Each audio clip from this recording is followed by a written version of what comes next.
Hello, everyone, and welcome to Hit and Hustle from OurSportsDaily.com. I am your host, Greg Flammang, and with me, as always, is Jamie Uyeyama, Mr. Jamie University. It is Wednesday, April 1st. Marcus Freeman just concluded his weekly press conference, giving updates on spring practice, talking about scuffles, talking about all those other happenings at spring practice with updates on the offensive line, a couple injuries, sort of minor, right? Nothing major, but we'll talk about that and everything else that Marcus Freeman discussed with the media today. So thank you, everyone, for tuning in. If you like what you hear, hit that like button, hit subscribe, and hit the notification bell so you know whenever it is we are going live. And as always, the show is brought to you by ESQ Clothing, founded by Notre Dame alum Ge Wang. You've seen ESQ and all your favorite Notre Dame players and coaches, from All-Americans to All-Pros and associates to CEOs. You're in great hands with ESQ's custom clothing. Whether you're looking for the perfect fitting suit, a standout sport coat, or a perfect tuxedo for wedding galas, ESQ's master tailors blend traditional hand stitching in each garment with Italy and England's best fabrics. Check out Ge's amazing work at esqclothing.com and book an appointment to upgrade your wardrobe today. Mention ISD and get 10% off your entire purchase. That's esqclothing.com. Jamie, a lot of talk about fights, scuffles, brouhahas, things of that nature. Have you ever been in a brouhaha yourself? You specifically were involved. That someone was mad at you. You threw hands. You did the thing where you're grabbing them by the jersey, right? You don't touch me, that sort of thing. Were you ever involved in something like that, Jamie? Yeah, yeah. A few, more than a few. It's pretty normal. I mean, I wouldn't say it was like frequent. I wasn't like getting fights all the time, but like, especially with offensive, defensive line, like, man, it happens. It happens all the time. It's something that like, it didn't get nothing that was like crazy escalated, and obviously nothing that was ever like, personal or anything like that, Yeah. right? Well, I don't want to say sometimes personal. There's a couple guys I really wanted to punch in the face, but yeah, it's funny. There's a lot of questions about fighting. Yeah. A lot of these guys haven't played ball. I don't know, man. There's a lot of fights at football practice. It's what it is, especially in spring and in camp. During the season, it's pretty rare because your focus is on the opponent and all that kind of stuff. You're not thinking about that. But guess what?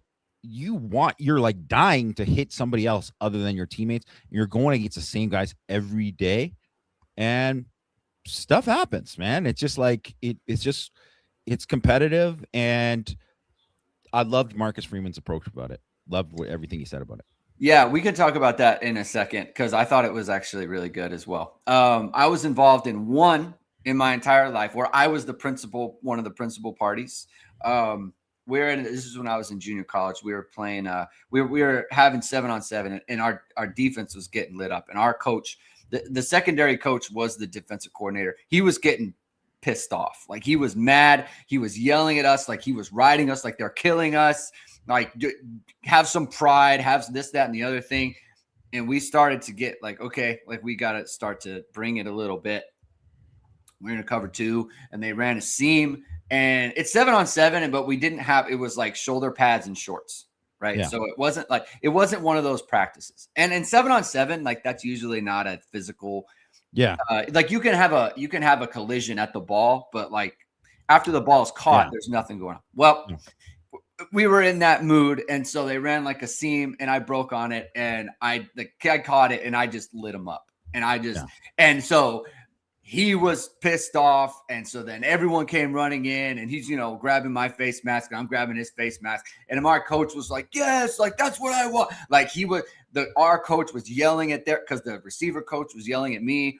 He was yelling at the receiver coach, like, don't talk to my player. Like, that's what I want, and all this stuff. Like, but that's an example of how these things happen and how scuffles happen and the nature of what that is. Right. And I think Marcus Freeman talked about at the start, like this could be his closest team in terms of like they're all locked in.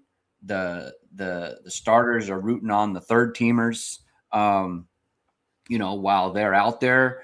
He cited the way that they move past conflict, right? When they have these little scuffles. And it was interesting when he talked about it, he said there's a rule that only two guys fight and the refs break it up.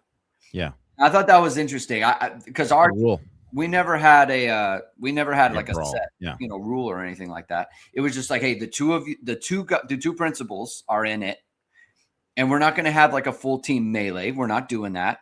And like eventually, like, hey, let's keep it moving. We can't be taking 2 minutes to break up a fight. Like, what's going on here? They have a disagreement, break it up, and everyone moves on because we have work to do. Yeah.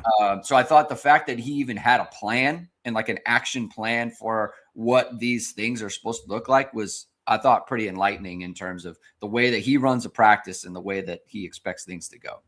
Yeah. Well, it's like Justin was saying, well, what point are scuffles a distraction? Yeah. If you do let it seep into the next play, if you let it seep into later on in the practice, if you have guys not breaking it up who aren't involved, who are adding to it, yeah, that's when it becomes a distraction. And if it does, then guys get kicked out of practice. Like that happens. Yeah. And I mean, they're not going to report to us if some guy got kicked out of practice. But I'm sure it's happened.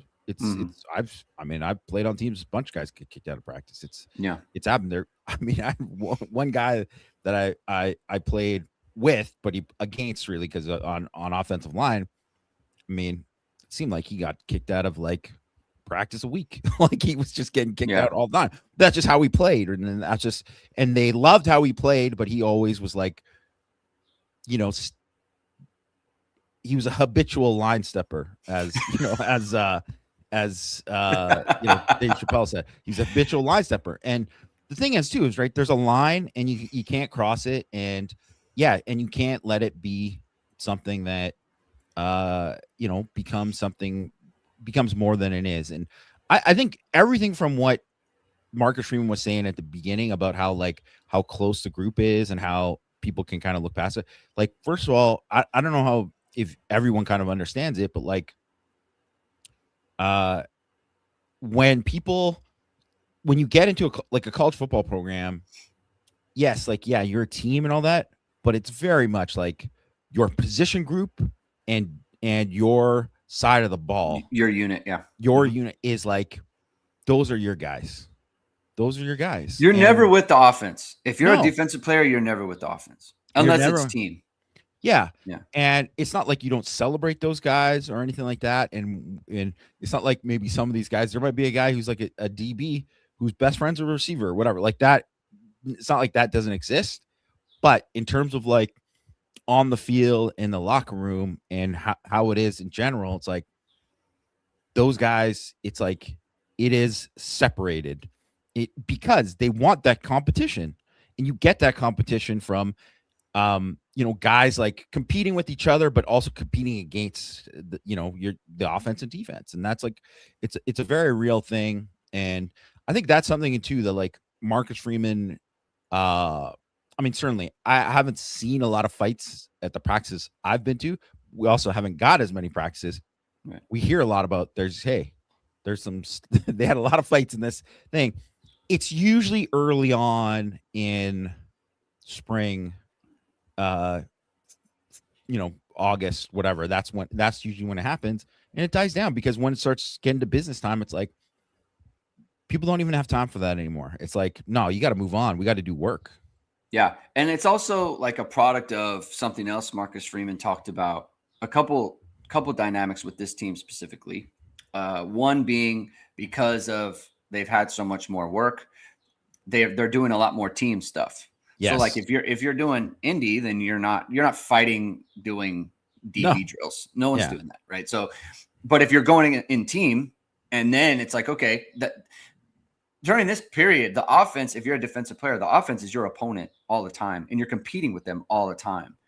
And the other part is because it's such a competitive environment with guys needing to get reps kind of everywhere. it's like that is going to be charged up as well. So there's a lot more team and it's a lot more competitive environment. And therefore it leads to this sort of thing, right? It's just the nature of how the team is put together and how the practices are run. So I thought the analogy he brought up with his, like, you fight with your brother, you fight with your sibling, and like that happens all the time. You're always fighting, but you always kind of know, like, there's a line here that I'm not going to cross with him.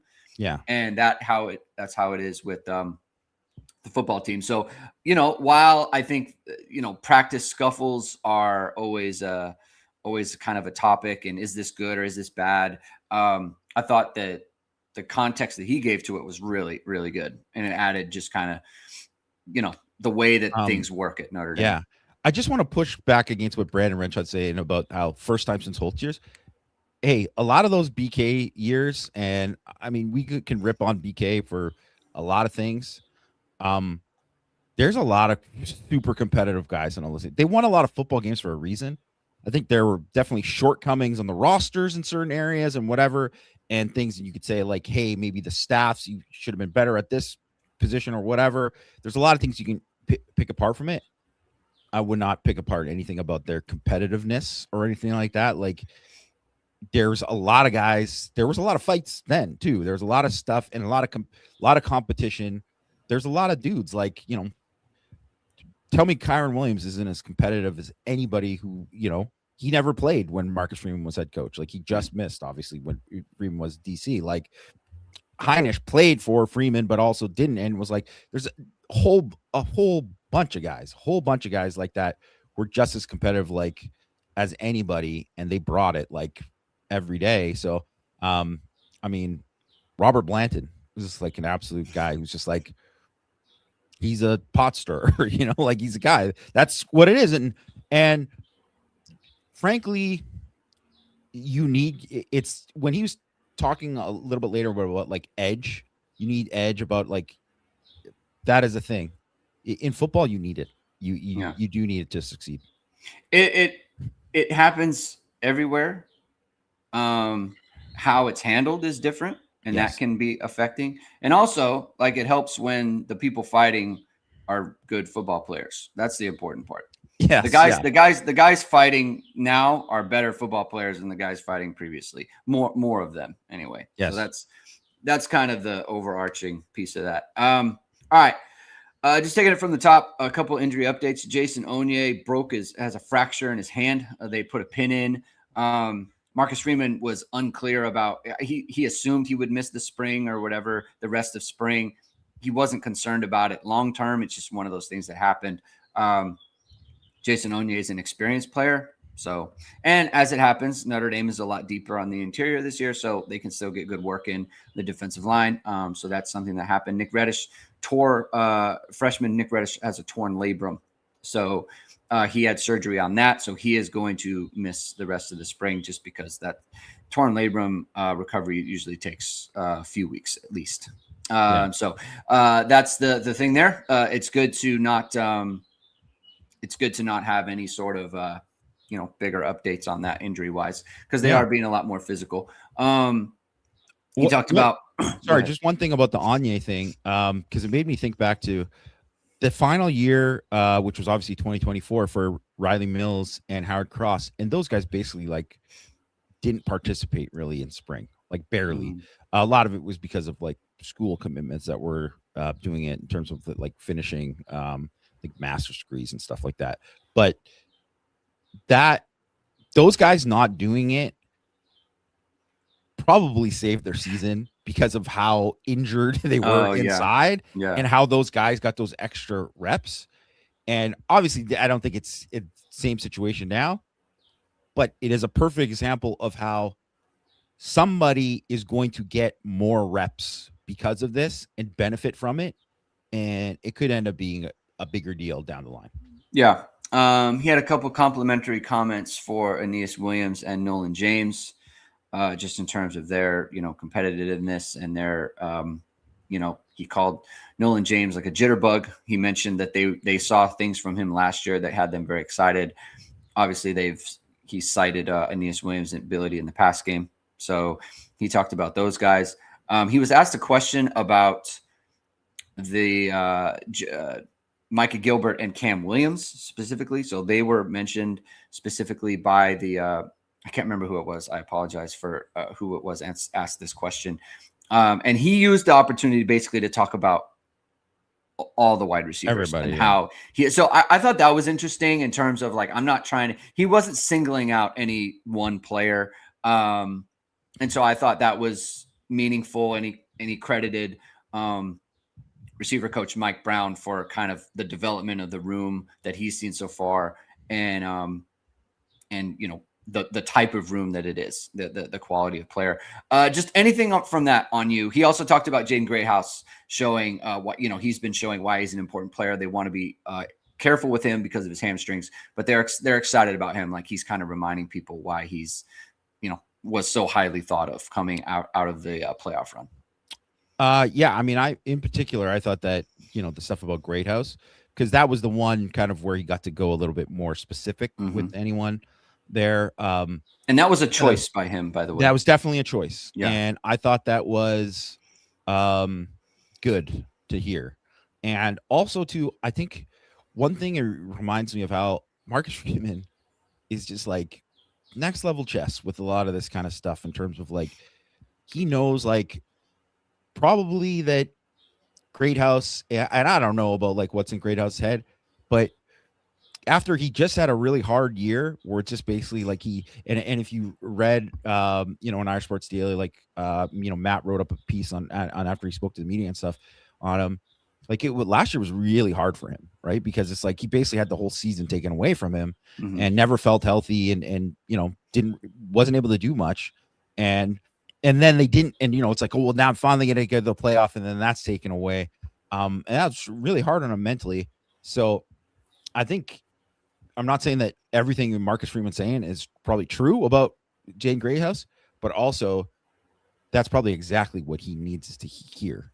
Like, that's the kind of thing that would be really, you know, if that gets to him, then he is going to feel good about it. And even stuff like pumping up Mike Brown and just like pushing that. And he does it with all the assistant coaches. Like, he's very, you know, complimentary of those guys and stuff too. And it's one of these reasons why guys like to coach for him, right? Like, he's like publicly praising him, and he never throws anybody under the bus or anything like that. Like, he's super complimentary with that kind of stuff. And I just thought in general too, how he kind of turned that into like everybody, like, yes, he complimented Gilbert and Williams, but then praised everybody. Like, it's a little bit of a reflection of like kind of what we were talking about in the last show, Greg, about how the receiver room in general is just like, man, they're just so much deeper.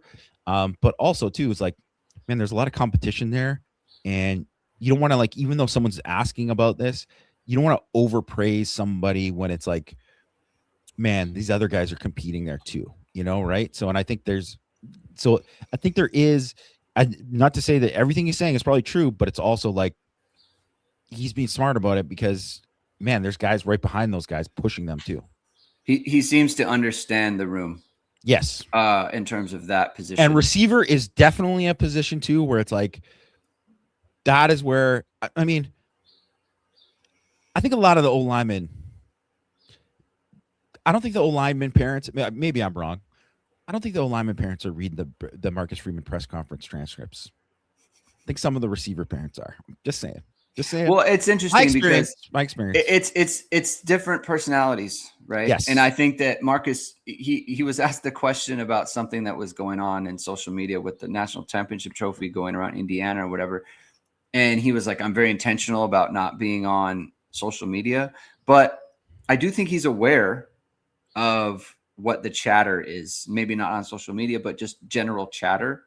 And especially with wide receivers, like, it's just such a hard position because numbers are very important for wide receivers. They just are. I mean, it's not like it's like snaps. It's not about snap counts. It's about targets. It's about receptions. And, you know, like that is a position where your stats are key. And so he knows that. And so he, you know, I'm not gonna shine up two guys, even though I was asked about them, when I believe in all of them and I want the whole room to know I see all of you kind of thing. And that's a little thing that a coach has to be attuned to. when he's doing this. He was asked about CJ Carr trying things in practice. No look passes were an example of that, but there are, obviously there's other things. CJ Carr is someone who likes to push the limits, who likes to push the abilities of himself and the wide receiver group. And so he was asked about that. And it's just like, what is the balance that you find in that? And he basically encouraged it. He said, I want them to be aggressive. He said a good thing is, I don't want them to be silly. Don't be silly out here and waste my time and your time. Like, what are we doing? But be intentional about trying to do things that are going to help the team. I don't want my players playing with fear. Yeah. And I think this is another indication of where, like, he knows his quarterback. And I think you made such a great point last year when he chose CJ Carr and why he did it and how he did it. And he's like, he knows his guy and he knows what it's going to be like when he picks him. And it's just like, he knows his quarterback and he knows exactly how to push his buttons and the freedom that he wants to have. And I think this is just another example of that. I think, 100%, right? Like, he knows that, like, he's CJ Carr is a guy, like, he's obviously a confident player, but you see when his confidence is not as high, it's like you see his level drop, and he needs to have the freedom to say, like, hey, I can do this kind of stuff. And I loved what he did with, bringing up the Jeremiah Love last year, because that is the kind of thing of, like, you don't get a lot of those great Jeremiah Love plays if he doesn't try those things. And I think in general, like, that's just one of those things. It's like, and it's definitely more for offense and defense, because it's not like you can, like, someone's doing a spin move before they're tackling a guy in the open field. Yeah. It's an offense thing, but you can be more creative in, like, a receiver with a release or something, or a quarterback doing that kind of thing. Like, there's no way, or it's very rare that someone just does something in a game that's like, they never even, like, thought about it before.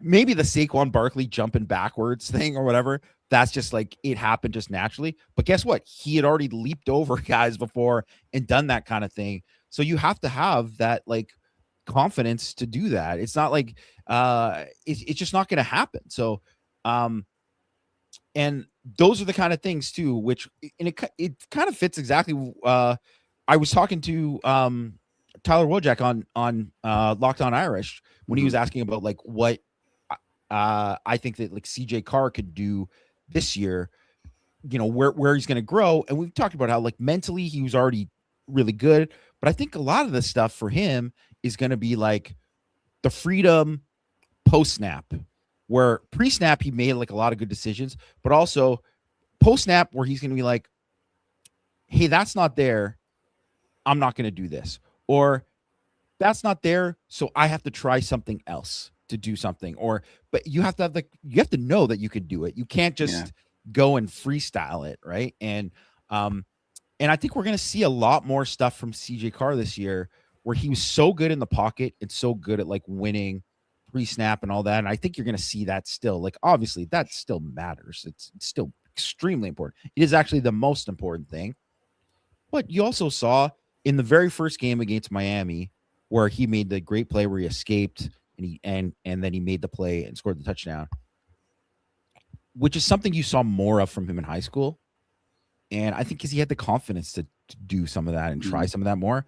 So I think you're going to see a little bit more of that this year. Not in a way that's detrimental, but in a way that's good. And Marcus Freeman, it's just like Jeremiah Love with the jumping over guys too. Like, it became a topic. Is like, is he doing it too much or whatever? And I think Marcus is very conscious of, like, I'm not going to tell greatness, like, not to do something. Like, you don't limit, especially in practice like this, like, you don't limit greatness. And, like, that's what CJ Carr is. Like, he's on a different level. You don't go around telling guys of his caliber, like, you got to tamp this down. No, man, let him go fly and figure it out. He can figure it out on his own. He's that driven. He's that type of player. So really like that tone from Marcus Freeman on that subject. Talked about Will Black he's doing well at left tackle. He's still repping that left tackle position. He said last year was kind of a bumpy road for him, like it is for most freshmen. But he's got to block Bryce Young. He's got to block Boubacar. He's got to block Keon Keeley, and all the other edges that Notre Dame has.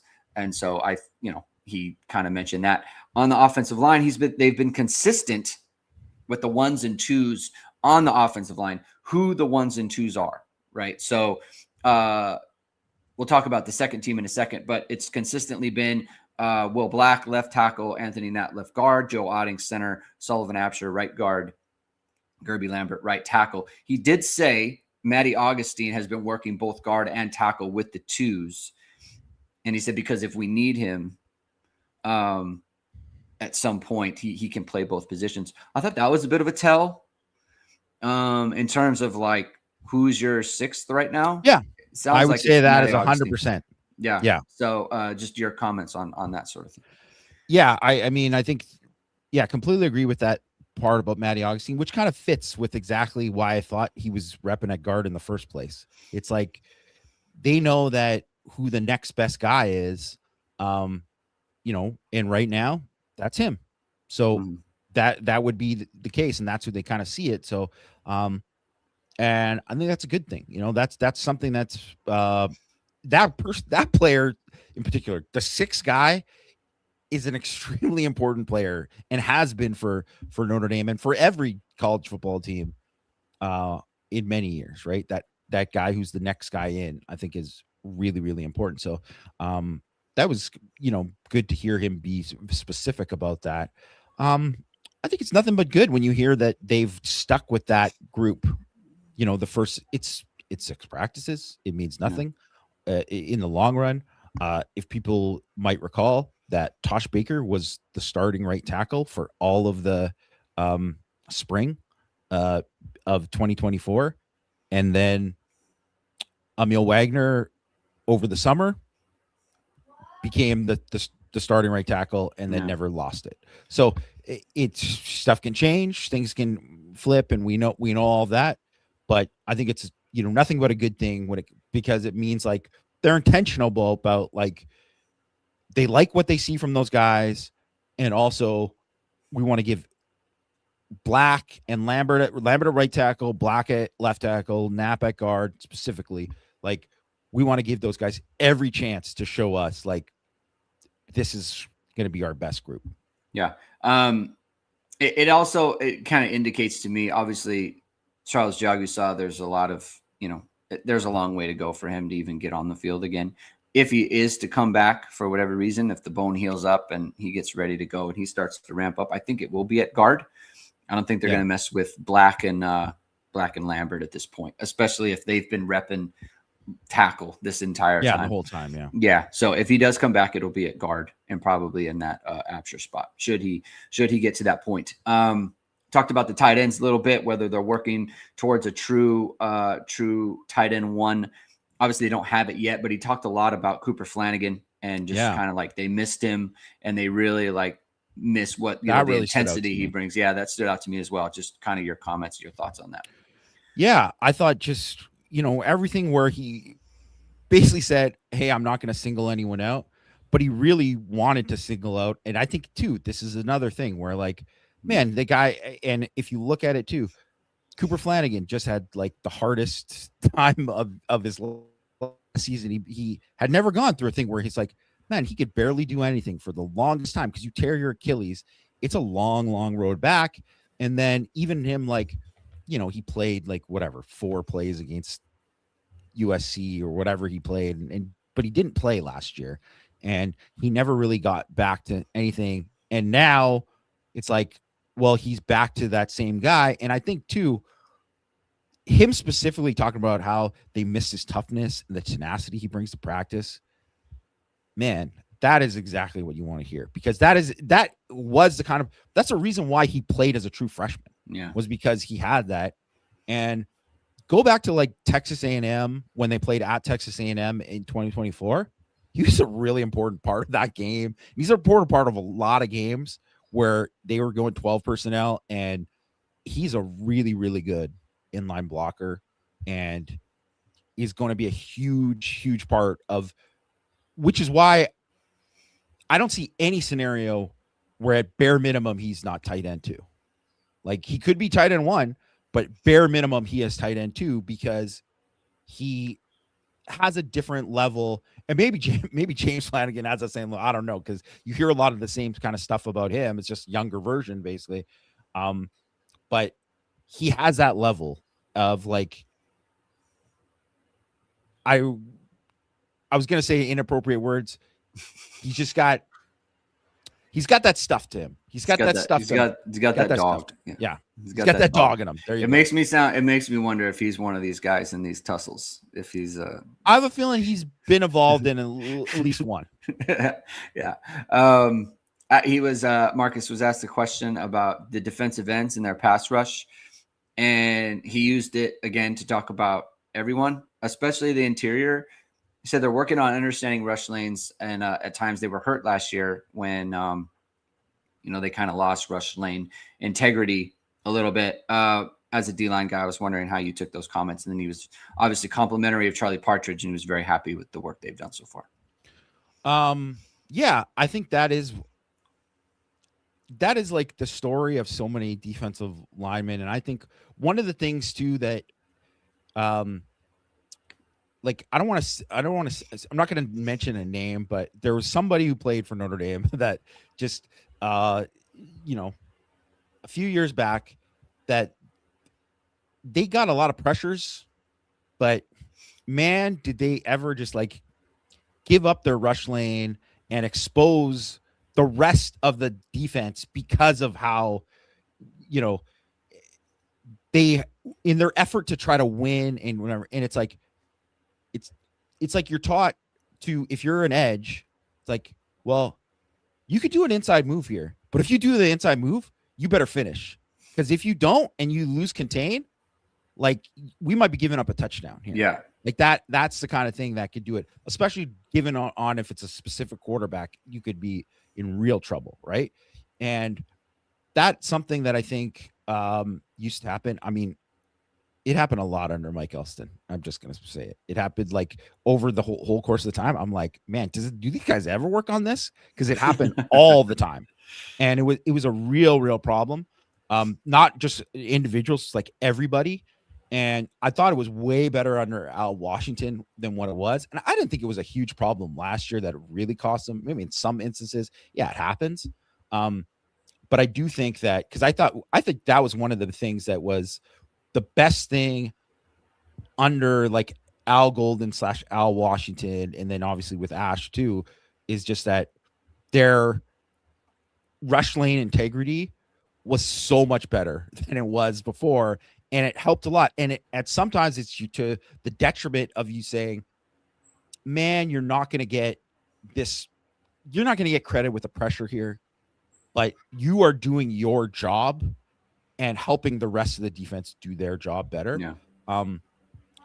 I do also think too, there's a lot of guys that on the interior that have a chance to be like impactful rushers in a way that, Mills and Cross, Mills, especially in his last year, and then Cross, obviously the year before, somewhat in his last year, but not as much because of his ankle injury. But those guys can make a huge impact on the game. And when you have that, it changes your defense. It's just why that I think if it's so rare to get somebody who is like a Warren Sapp 3-tech, like this guy's just a dominant pass rusher, John Randall, whatever, like one of those guys who's dominant interior pass rushers that can really, really affect the game. But to me, that guy is more valuable than anybody else. Like Myles Garrett is different because Myles Garrett could rush from any area. He could win in any alignment, but that's why Myles Garrett, JJ Watt, those guys are unicorns because you can line them up anywhere and they can win. And the more ways you can win, if you can win from the interior, oh my God, it changes everything for a quarterback. Like it makes that life so much harder. So it's funny though, because it's one of these things where, he's talking about the communication from the offensive line. I think that's like coming up like later, so we can kind of just maybe transition to that or just even skip it now. But like, he can talk about this where it's good and all that, and he can talk about like how The pass rush has been good, but it's like if the media is at the practice, people just see it's like they're either telling it one way or the other. The old line Yeah. sucked today, or Yeah. whatever. Yeah. Which is That's kind good. of why it's Yeah. good. Not that, hey, please, I enjoy the access, want it, but in some ways, not as good to not see that because there's a lot of overreaction. He's adding context to things we can't see. Yes, is basically what he did there. He was asked about replacing coordinators. I thought this was an interesting answer, just in how he saw it. He said it's harder to replace the coordinator than it is the position coach, because you want everyone to know exactly what the scheme is. And he said even for him, it's like for me, I want to know what the defense is supposed to be doing, and so I'm on the same page with the coordinator. And so when they're returning, like I obviously do, right? Because we just did it, right? And so it's a little bit more challenging when he doesn't have a full mastery of what the defense exactly is supposed to be. And that was probably very frustrating for him at times, right? And it took them probably a little bit longer than he thought. But he said, sometimes the players, because they went through the defense last year, like they can help out the coordinators. I'm sorry, the position coaches for what they're looking for. I thought that was interesting in terms of how that's working for them, and obviously having the quarterback as well. And that just kind of goes, the two coordinators plus quarterback really helps out with that. I want to ask you about this. He answered this differently than I thought he might. He was asked if he's open to transfer players bringing ideas from their previous schools. And he said, yes. He said, I'm very open to that. If someone else has an idea that they could feel like they can help the team, then share it with us, and we will see, how we can implement it into ours. The culture promotes bringing ideas and to challenge things that we're doing here already. When the question was asked, my initial instinct was like, well, no, I don't really want to do that, right? Like maybe you have an idea, but like we've got our own things going on. Absolutely not. Bring me your ideas, and we are open to anything from you that will help. And again, that is that, when people talk about the culture of a program, it's like you think about it as everyone's buddies and everyone's this, that, and the other. This is the type of thing that is a culture like builder, in the sense of like, hey, you don't, just because you're a player and I'm the coach, you have ideas too. Let's hear it. And let's workshop it out. I thought this was a really good example of like, this is how you run a program. Yes. And it's so funny because I felt the opposite. I don't know if you saw this about how Charles Huff is like, they don't allow music at practice because the Navy SEALs don't listen to Little Baby before they go and go. First of all, they absolutely listen to music. They listen to music. You muted yourself. I got too hyped up there. Sorry, like that. But it is. I can't even tell you how I was like, what is this kind of line of thinking? I don't know, but everybody's got that kind of thing. I think too that it also shows that I think that Marcus Freeman in general has been, he comes in with obviously a set of way he's want to do things, and obviously he has that, but I think he just knows that he's like, you got to adapt to whatever, and everything's changing. So you have to have that kind of same attitude towards everything. And that's just the way it is. And also the way to make it welcoming and get these guys ingratiated into your culture and say like, hey, we want you to be a part of this, is if they actually are, they're like, you hear a lot of guys already, the transfers are like basically, this is just better than where I was at before. Yeah. The culture's better and all that, which is, hey, that is obviously great. That's great publicity for Notre Dame. Anytime these guys say that, that's awesome. But what they might say, well, there was something else that I liked better at this other school, whatever. So why wouldn't you just be welcome to it? And if the whole idea of like no bad ideas in a brainstorm, it's like you're just throwing it out there. Doesn't mean they're going to do it, but at least they'll listen to it and maybe consider it. And, if it really is a good idea that a lot of people want to do, then they'll do it. Right. it made me think of why like Marcus Freeman will be, if he goes to the NFL one day, he's going to be successful there, because guess what? You go there and he's going to come in and he's never been an NFL head coach. And the guys who come in and be like, no, we do it my way or whatever, it's like, that does not work in the NFL. Like, you have a certain standard and all this kind of stuff, but you also have to have a relationship with like veterans. And Charlie Partridge talked about this. He's like, the way I coach, DeForest Buckner is way different than when I'm going to coach like a rookie. Like that's so different, because you're gonna listen to him and say, well, I like this or whatever. It's like, of course, right? Like, you're just gonna listen to those kind of things. Every single one of these guys is like, why would you not accept wisdom from somebody else, or like some kind of insight from somebody else who has experienced something different? And it's just refreshing. And like, just another one of those things too that makes you think like, man, he just gets it. Yeah. And this is kind of along the same lines with the backup quarterbacks. He was asked, like, CJ Carr can push the limits here or there at quarterback. Do you allow that of your backups too? Like the Blake Heberts and the Noah Grubbs. And by the way, on those two guys, he said, look, I've seen some stuff from them. 6 practices is not enough for me to make like a decision on, who's number 2 and all that stuff. But he said, I want them to focus on their specific journey. Don't go into comparing yourself to CJ, because that's not where you are right now. You need to be on your own path. And so don't comparing yourself to where someone else is, because you've got the stuff that you need to work on today. And I thought that kind of blends into how he was asked about, in Indiana taking around the national championship trophy. And for him, and it was kind of the similar answer in that, like, everyone comes to Notre Dame to win a national title. And if that's not your goal, then that's a problem that we need to get figured out. But at the same time, like, we're not thinking about that and talking about that every day, because we need to focus on today and what we need to get better at today.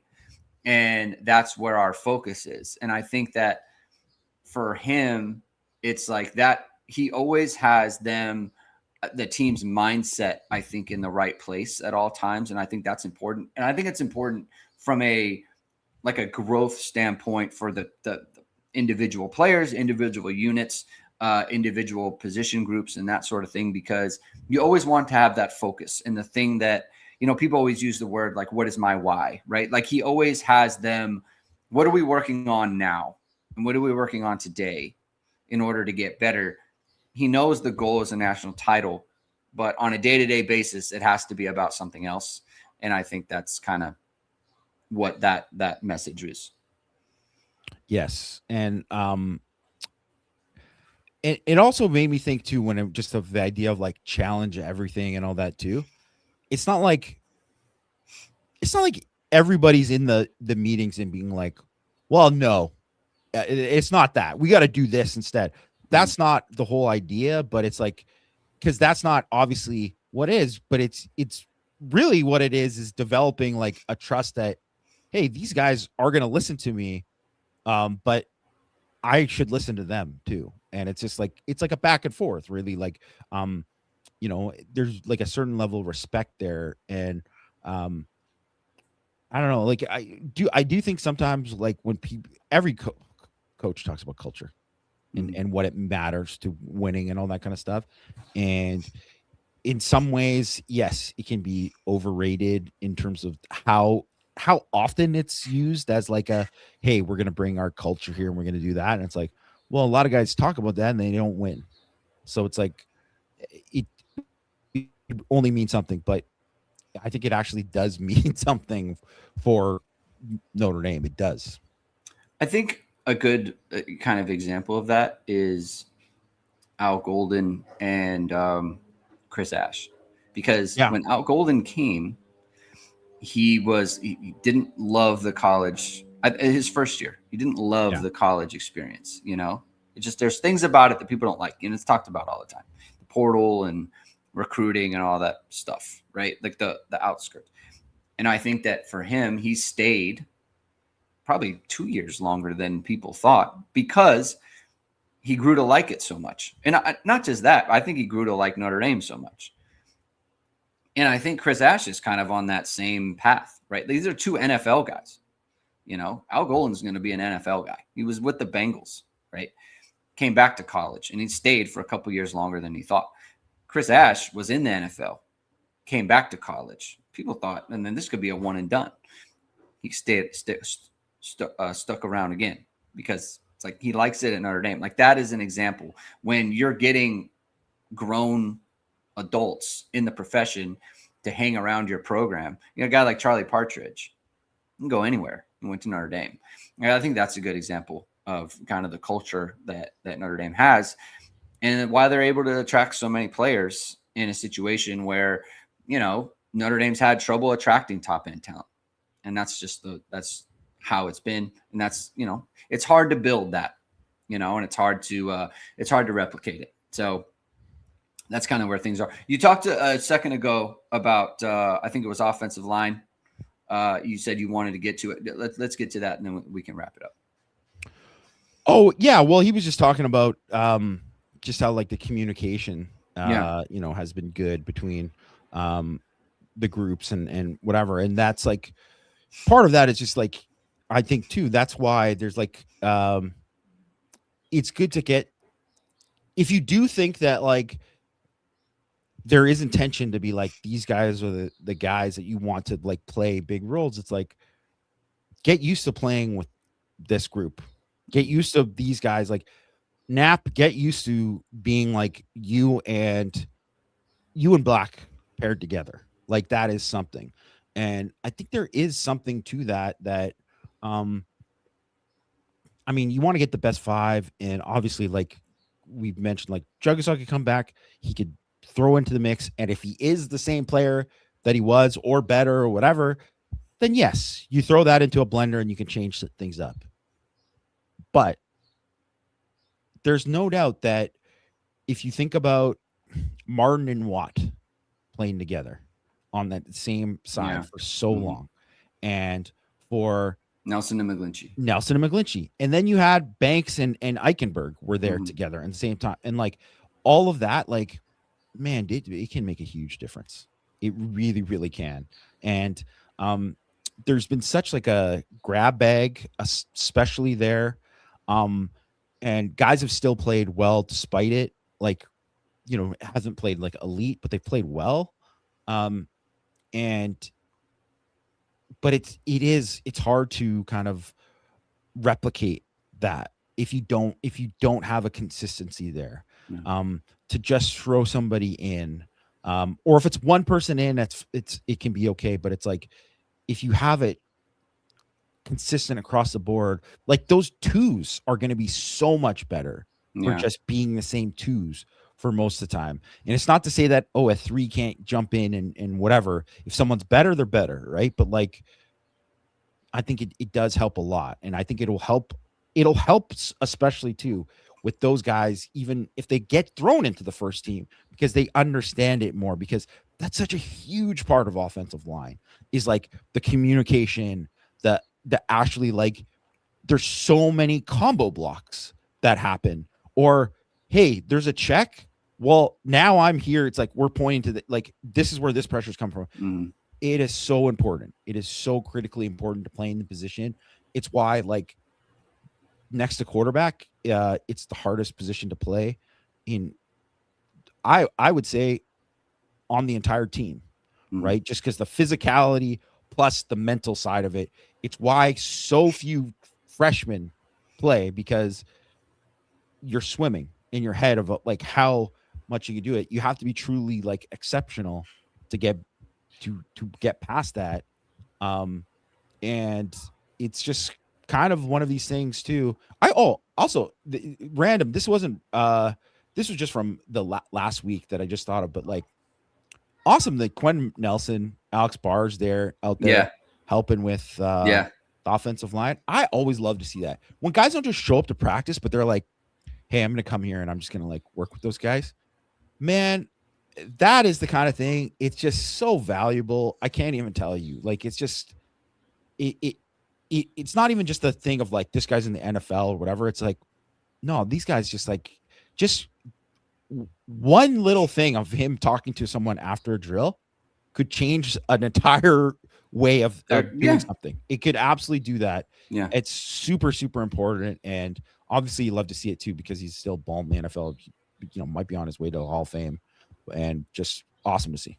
Yeah. And on that front, like the amount of team they're doing also, yes, grows that chemistry and everything. All right, we can end it there. I got to get my kids to school and in a little bit early today. So thank you everyone for tuning in. If you like what you heard, hit that like, hit subscribe, and hit the notification bell so you know whenever it is we are going live. Power Hour will be back on Monday. Jamie, Hit and Hustle will be off next week because it is spring break. And so I'm on vacation, going to Yosemite. So Hit and Hustle will be off next week, so that's good. My wife is away, so it works out good. Anyways. You go. Yeah. There you go. So Mike and Jamie will be back on Monday, I believe, for a Power Hour. And probably not because it's Easter Monday, but we'll figure out some other. Oh yeah, that's right. We'll figure out what's going on. All right, everybody, have a good rest of your week. Have a good weekend, and we'll talk to you soon. Keep hitting and hustling.